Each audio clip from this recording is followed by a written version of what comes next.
Hey guys, my name's Kai, and welcome to a little game called Depression Quest. It's an interactive non-fiction about living with depression, so that explains itself. And basically, it's a rundown of a first person's perspective, I believe, of a person who is dealing and suffering with some sort of depression, whether it be clinical, seasonal, whatever it is. I wanted to take you guys with me in this experience. I would ask you to please be respectful and mature about this topic. If you are very easily triggered by topics such as this, then please don't watch this and watch it under your own discretion. I love you guys, and this will be a journey for me too, because some of it comes from personal experience, and yeah, so let's go ahead and begin. Okay, begin. It's early on a Monday morning. You are a mid-20s human being.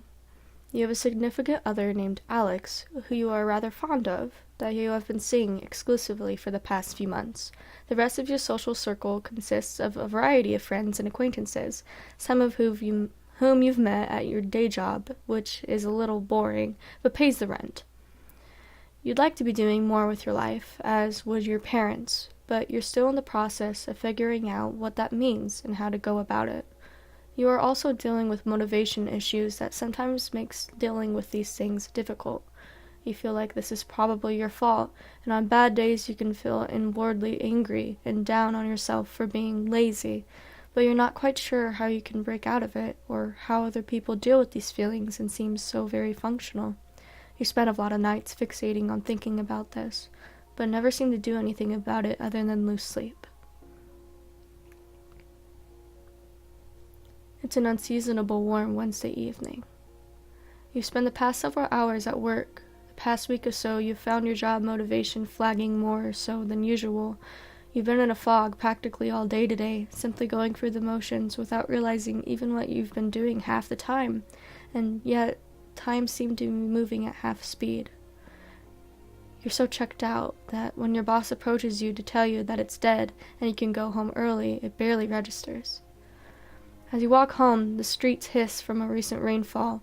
You know that your significant other will be in classes until late, another couple hours at least. You briefly consider using this serendipitous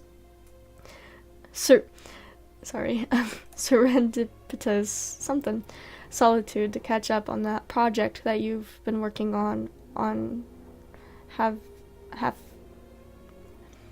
some of these words, guys. Whatever that word is, for the past few months. As soon as you think about the work that awaits you at home, you can feel the panic creeping in from the back of your brain, unbidden. All you can think about is how incredibly far behind you are, and the amount of work seems nothing less than insurmountable. By the time you arrive home and change out of your uncomfortable work clothes, the stress is weighing down on you like a heavy, wet wool blanket. Your computer seems to be staring you down from your desk. You want to sit down and work, but the mere thought of trying to work sends your stress levels flying. More than anything, you feel suddenly and absolutely exhausted, and feel a strong desire to simply hide in bed. Do you? Doesn't even get me the first choice. Order some food, grab a drink, and hunker down for the night of work. Number 2, reluctantly sit down on at your desk and try to make yourself do something. Turn on the TV, telling yourself you just need a quick half hour to unwind from work, or crawl into bed. You're so stressed and overwhelmed you couldn't possibly accomplish anything anyways. You are depressed, interaction is exhausting, and you are becoming more and more withdrawn. You are not currently seeing a therapist. You are not currently taking medication for depression. Okay. I think the healthiest thing to do in this situation would not to force yourself or make yourself do something. I think it'd be best to take some time and unwind and, catch up with yourself. Especially if you've been, not very registered in what you've been doing for such a long time. So I'm gonna go with number 3. Turn on the TV, telling yourself you just need a quick half hour to unwind from work.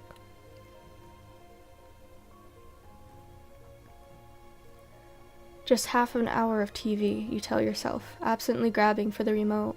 You don't so much sit down on the couch as sink into it. You turn on the TV and start going through your usual channel routine. After a few cycles of this, you realize that you're not really doing much more than thumb calisthenics and absently killing time. You check the clock and see that over 20 minutes has already passed since you sat down. As your self-imposed time limit creeps even nearer, you become more and more anxious. You stand up and walk to the fridge, telling yourself, I'll just make a quick sandwich and get to work after that. Can't be productive on an empty stomach, right? As you eat, you start pacing around your apartment, heading past your bedroom in the process. You stop in the doorway, as if physically unable to cross the threshold. Familiar waves of exhaustion start racking you, and you feel simultaneously tired and panicked. You close your door and head back to the couch. It's still early yet, you tell yourself. As long as you get to work in an hour, I'll have plenty of time to be productive. As you flip channels and let the CSI and Jeopardy reruns wash over you, you sink deeper into the couch, feeling at once encroached upon and shielded by being quite literally swallowed up by it. As the second hour draws nearer, sure enough, you find yourself getting anxious and jittery. You repeat the fridge-paced couch process a couple more times before you look at the clock and realize that several hours have passed and, not surprisingly, you've managed to get no work done. You crawl into bed, acutely aware of the fact that you have to work in the morning and that any opportunity you have to catch up on your own creative endeavors today was squandered. You're feeling so disgusted with yourself that when Alex calls to talk to you on her way home from class, you simply say you have a really rough day at work and you're resting to rest before your shift tomorrow. She says she understands and wishes you a good night, though you can't help but notice that she sounds slightly disappointed.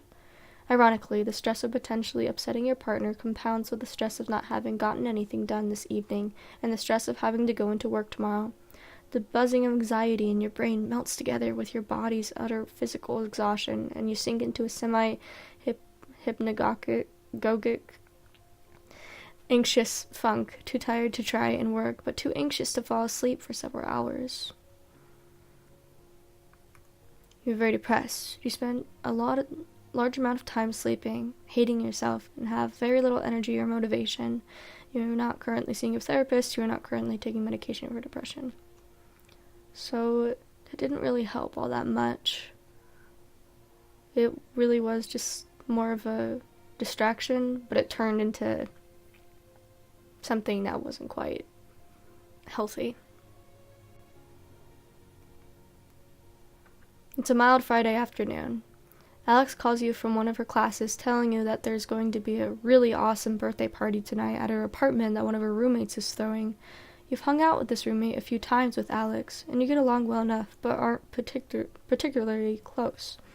You don't have work in the morning and have nothing else in particular to do tonight. You're feeling kind of run down, but you have been fatigued most of the time lately. You mention that you're feeling ill because you're not sure how to explain those feelings to someone else, and say that you aren't sure that you can make it tonight. There's a second of silence over your phone, but you can swear you can hear the sound of your partner's face fall. She tries to convince you anyway.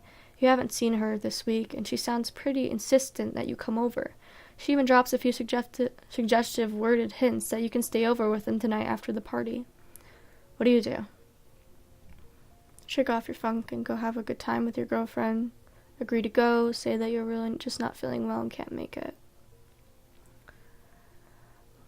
Last time, when we avoided doing anything, it wasn't very effective. So I think we should go and see how that turns out. So yes, number 2, agree to go.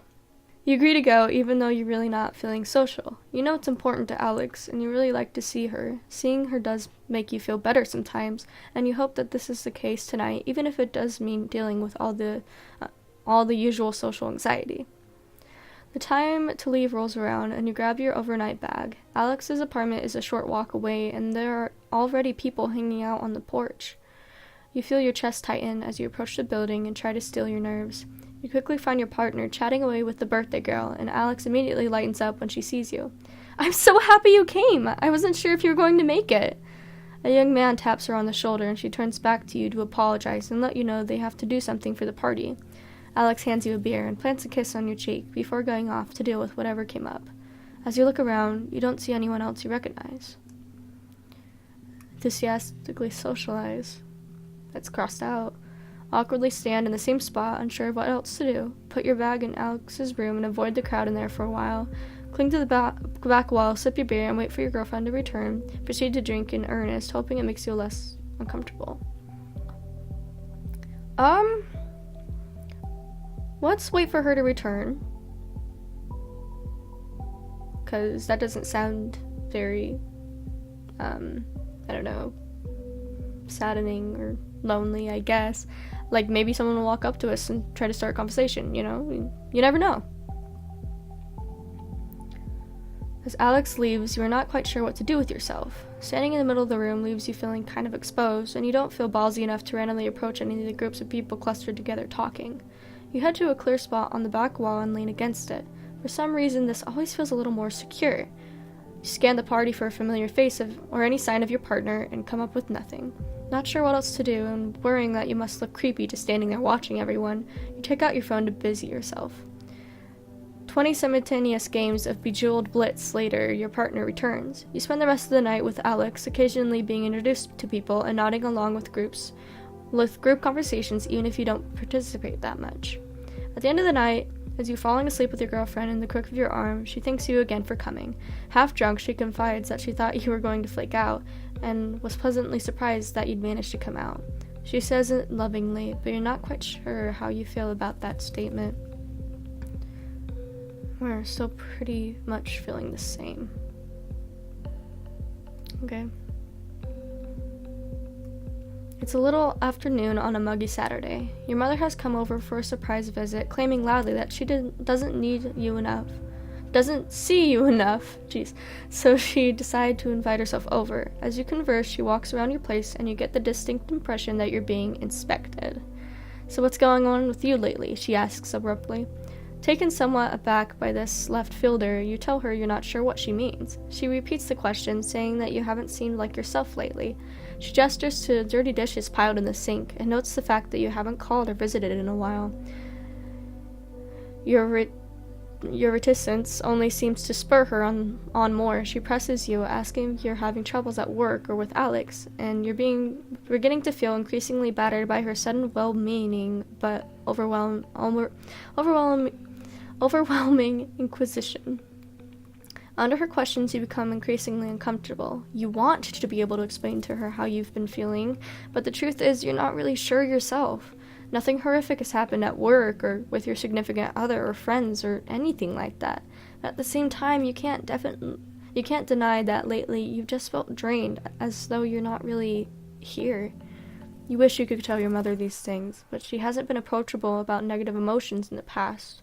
She is the kind of person who holds the opinion that the solution to any problem is to simply try harder and maintain a positive attitude, a stance that has reared its head in past conversations when you've begun to explore that subject with her. You know she's unlikely to be understanding, and you feel the energy drain out of you when you imagine what would happen if you managed to blurt out everything you are feeling. What do? Let her know that you've been feeling down lately and you appreciate her concern. Try to be honest with her anyway, tell her that everything is fine, and thank her for asking, change the subject. Oh, man.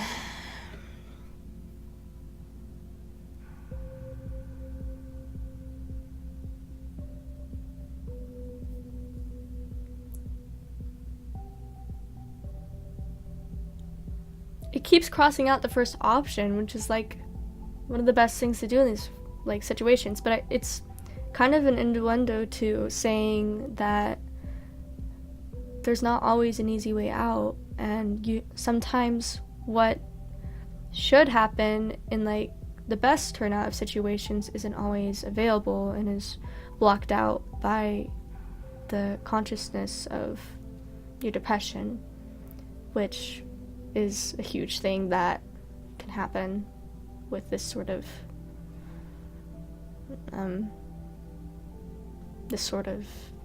thing.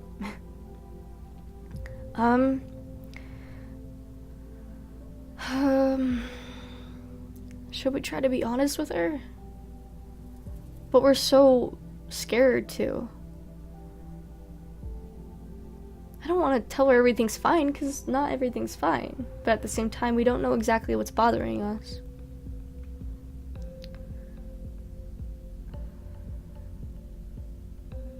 I think we're gonna try and change the subject. I know we're dodging the situation entirely, but I don't know what else to do, guys.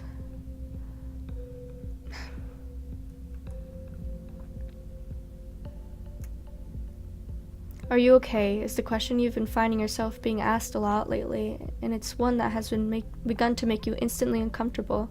It's one you will have to spill your guts to adequately describe, which would be an almost impossible feat to perform at the moment.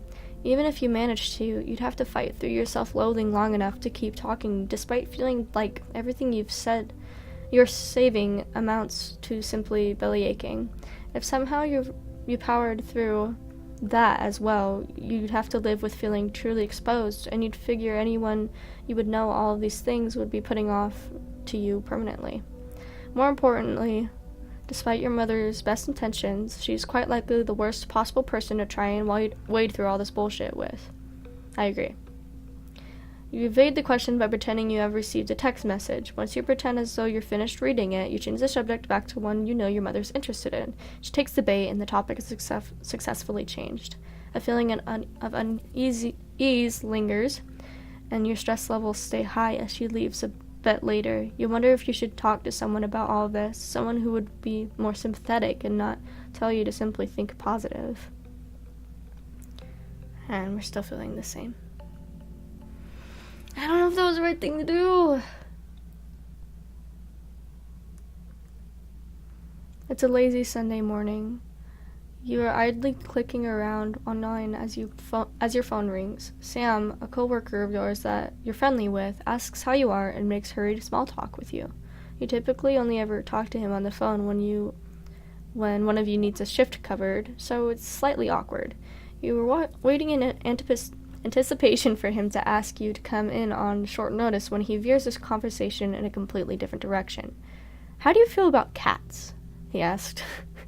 "Mine had kittens a few weeks ago, and I'm having an awfully hard time finding a home for the last one of the litter. You don't have any pets, right?" Takes you a moment to process this new information, and you're caught off guard as he begins to earnestly try to sell you on the idea of taking the last kitten off his hands. It's not something that you'd had specifically considered before, and he seems fairly insistent. She's a real sweetheart, really loves people.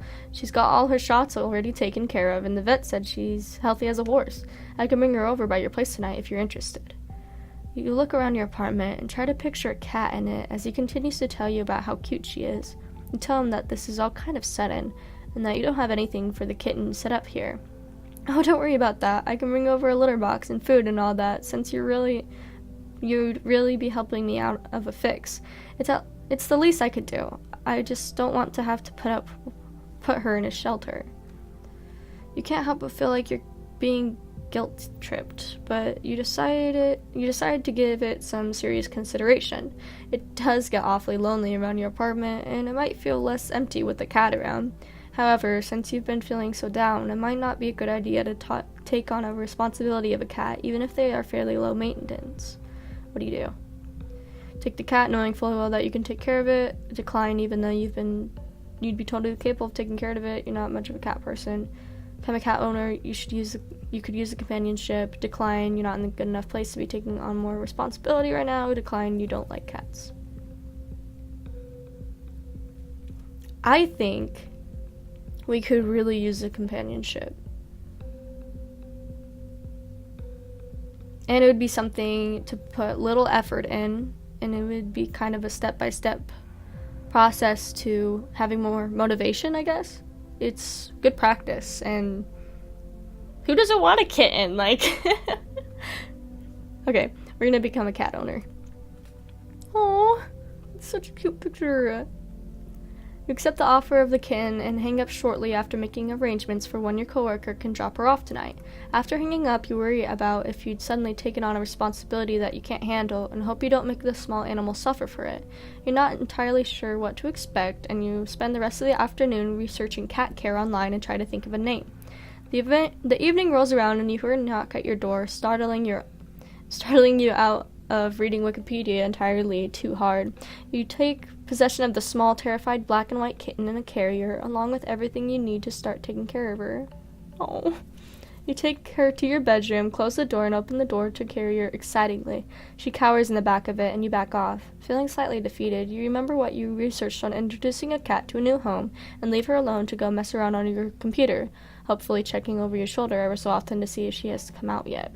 She hides inside her carrier, periodically making sorrowful cat howls long enough for you to start worrying that she already doesn't like you. But by the time you go to bed, she's curled up at the foot of it, eyeing you nervously before falling asleep. Oh. Over the next few days, you gain her trust and she begins affectionately following you around, sleeping on you and hopping up on you any time you sit down to do some work. Oh. Okay. We still have the same stuff going on, but I think we're getting somewhere. I'm so happy! We have a kitten, guys! It's late Friday afternoon, and quitting time is just around the corner. A bright, clear day is giving way to a still, temperate evening. You can hear your coworkers all around you anxiously making plans for their evenings and weekends, but you're really looking forward to just going home and resting after what's turned out to be a very long and taxing work week. Just before the end of your shift, you get a call from Alex. It seems a group of your mutual friends are heading out to a nearby pub for dinner and drinks to celebrate the end of the week, and they want to know if you'd like to come along. You tentatively tell her that you're emotionally exhausted from a work week, and a social outing like that would just take too much out of you today. You encourage her to go and have a good time, since you know it's been a while that she's gone out with friends, but the effort feels futile since you know that she isn't going to go without you. A couple hours later, the two of you find yourselves in a familiar position on the couch watching comedy shows on Netflix, a box of pizza open on the coffee table in front of you. As you look across the couch at her, you start to feel anxious. You feel bad about effectively forcing the two of you to stay in tonight, again.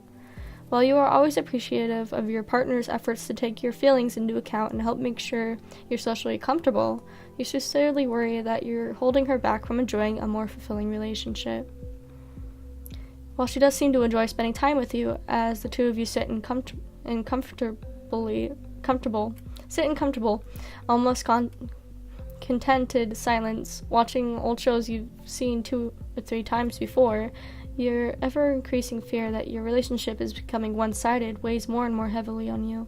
You feel more than ever like a burden or a reward to her, and it's virtually impossible for you to see what value you could possibly offer to her in return. Worst of all, this nagging fear has made you feel more self-conscious than ever, withdrawing ever inwards, and you start to pull away even from Alex herself. What do you do? Ask Alex if she's happy with your relationship. Don't say anything. You're already worried about her being upset with you. Oh, guys.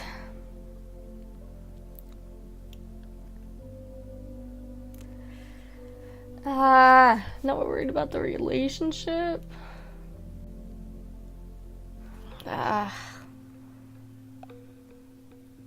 Sometimes it's bad to ask, though. But if you're feeling that self-conscious, I feel like you should say something.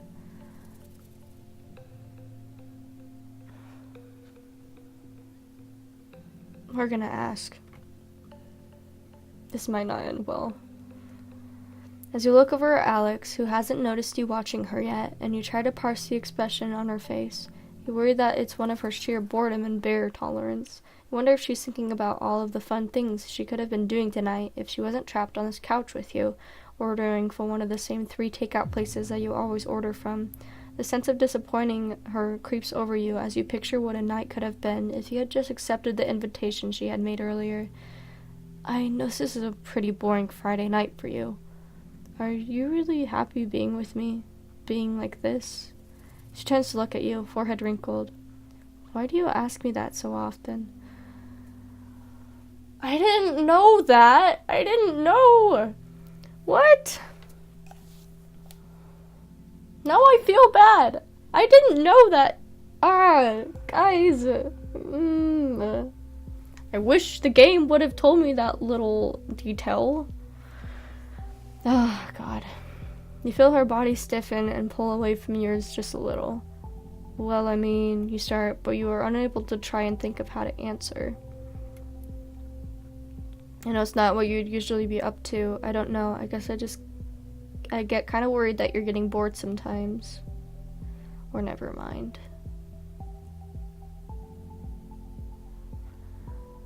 Oh my God.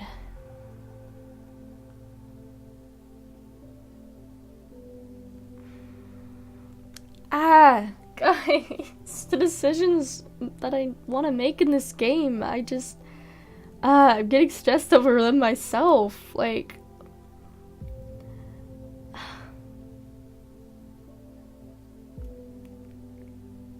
know it's not what you'd usually be up to. Alex frowns. What do you mean by that? I just mean you usually like going out and doing things, partying and stuff, you know? She sighs and falls against the couch. It's not like I want to do those things all the time. I like nights in too, just like everyone else. She turns to you, frustration wearing on her face. Sometimes I swear it feels like you don't know me at all. It's not that, your voice trails off, and you notice that she has an expirated look on her face that you've had seen once or twice when you have conversations like this.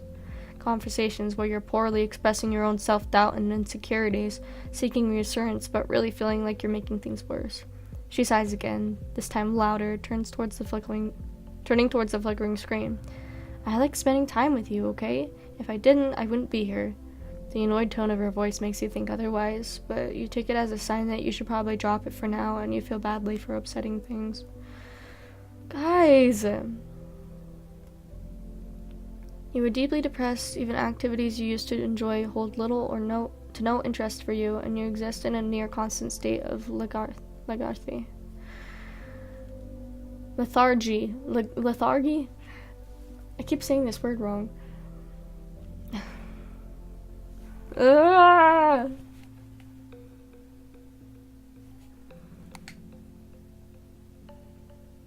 Now I feel bad.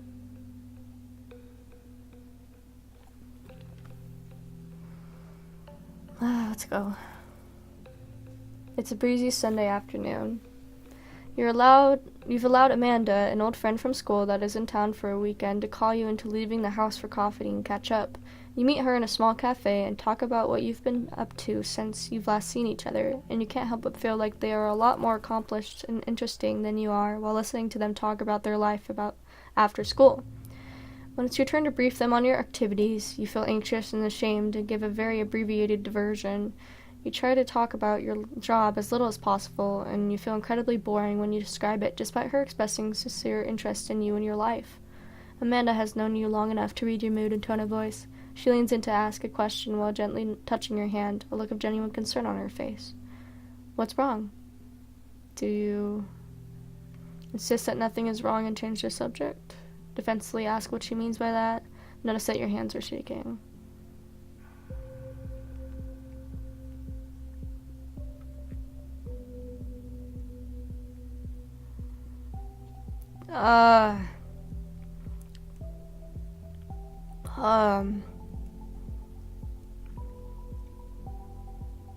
I'm not gonna be rude about it. And I'm not gonna insist that something's wrong. Maybe the fact that my hands are shaking, it will signal something in her that's like about kind of how I'm feeling. If that makes sense. It's hard to like pinpoint what's gonna happen next because of the decision that I make.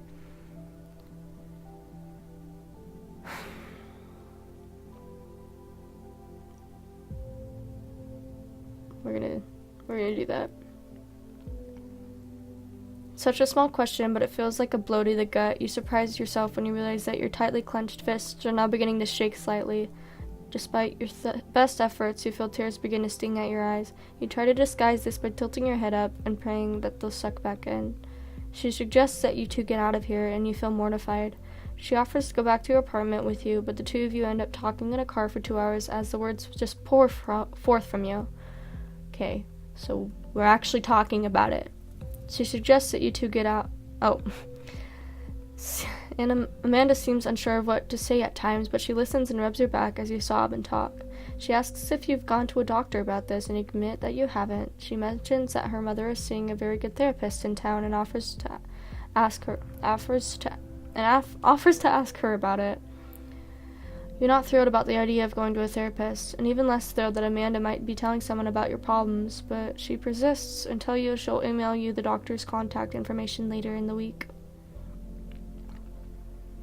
Okay, so she's going to help get you a therapist, which is a good thing, because then I'll be able to talk about things even more in detail and just help myself. So that was a good thing that I did. Yay, I'm successful. It's a glaringly Sunday morning, and one of the few days that your brother Malcolm is in town and free long enough for you two to actually see each other. So you have a brother, okay. You have a dental appointment that day, but you make plans for him to pick you up afterward. Your appointment takes a little longer than expected because your dentist tells you that you've started grinding your teeth in your sleep to a worrying degree. Given how nearly everything in your life has been feeling enormous and stressful lately, this doesn't come as a surprise to you. He suggests that you try to reduce your stress levels and fits you for a night guard. It feels awkward and too big for your mouth, and you feel embarrassed looking at your puffed-out face in the mirror with it in. You finish up the appointment in a hurry and leave about a half hour overdue for meeting your always punctual brother in the parking lot. You finish up as quickly as possible and leave the building to scan the parking lot for your brother's car, but you don't see his old Civic anywhere. You pass by a blue Camaro and jump as it beeps at you, causing you to jump in surprise. It takes you a moment to realize it, but it's Malcolm in the driver's seat. You hop in the passenger seat and compliment him on his new ride, and he mentions that it's a perk of a promotion he's recently obtained at work.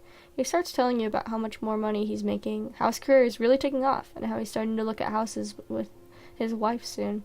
You clutch the bag containing the night guard in your hand and feel yourself clench your teeth as you think of your crummy apartment and how long it's been since you've been able to take a day off work without having to worry about making ends meet.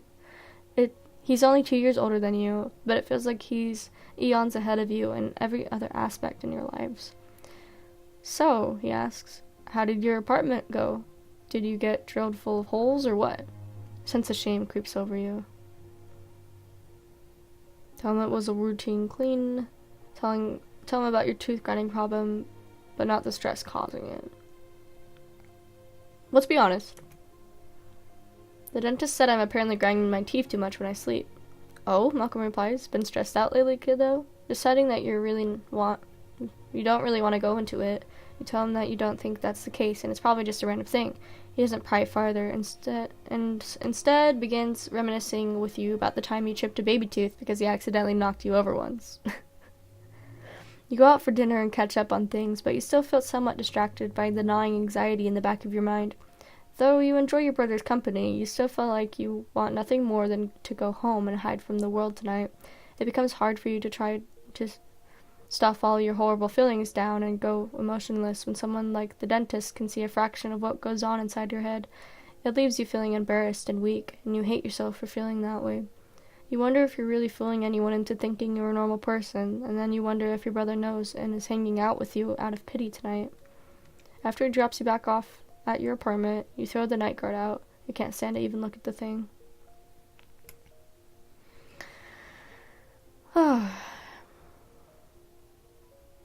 Well, guys, I think that's enough for now. I think I might turn this into a 2-part thing. I'm not sure how long the game is, but it seems to be longer than I expected it would be. So, yeah, I'm going to leave this here. If you guys liked it, leave a like, subscribe, comment, whatever you guys want to see next.